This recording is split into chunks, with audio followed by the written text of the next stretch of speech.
Hai. So ini adalah nbkuka.icu. Awak tengok nama website, nama domain dia pun dah pelik dah. So memang high potential memang scam punya lah. So kemudian anda tengok, kita bagi tahu satu-satu hint lah yang website tu memang confirm akan scam di akhirnya.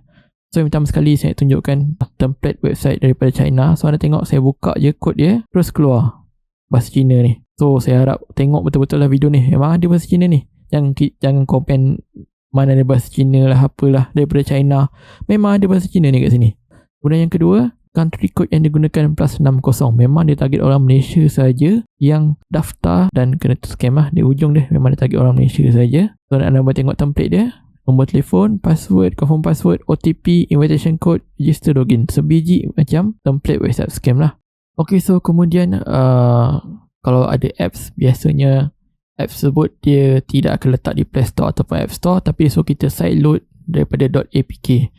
So untuk sideload ni bahaya sebab dia boleh letak spyware, malware dan sebagainya. Kemudian dia boleh baca lah anda punya data, anda punya gambar, anda punya message dan sebagainya. So elakkanlah daripada install aplikasi selain daripada Play Store dan juga App Store, melainkan anda trust lah mereka yang send apps tersebut. Okay, seterusnya di antara hint yang website itu adalah scam.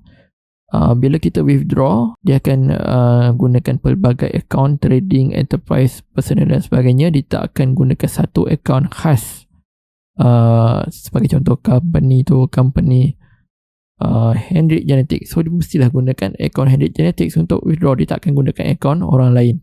Okay, so selain tu yang saya boleh bagi hint mungkin lah, biasanya orang yang share sistem ni sebenarnya mereka pernah juga share scam-scam yang sebelum ni. Saya boleh katakan mereka ini sebenarnya scammer enabler lah. Mereka ni sebenarnya yang buat lebih ramai orang join, lebih ramai orang tertipu di akhirnya sekali. Dan yang last sekali, ini yang paling penting sekali, biasanya mereka akan buat satu grup dan dalam grup tu mereka akan gunakan perkataan seperti jabatan kewangan. Memang jarang sangat kita buat pelaburan dan sebagainya kita gunakan nama jabatan kewangan ni. Apa-apa company pun kita tak pernah gunakan nama jabatan kewangan. So sekiranya mereka menggunakan term seperti itu, kemungkinan besar ianya adalah scam lah. So kita nak tengok dia punya WIS. Last kali kita tengok. So web domain ni diregister pada 28/10/2025. Hari ni baru 13 November. So lebih kurang 15 hari lepas baru je website domain ini dicipta ataupun dibeli. Dan itu sajalah, dia akan expire setahun lepas tu lah. Okey saja, dia harap bermanfaat. Sekian, terima kasih.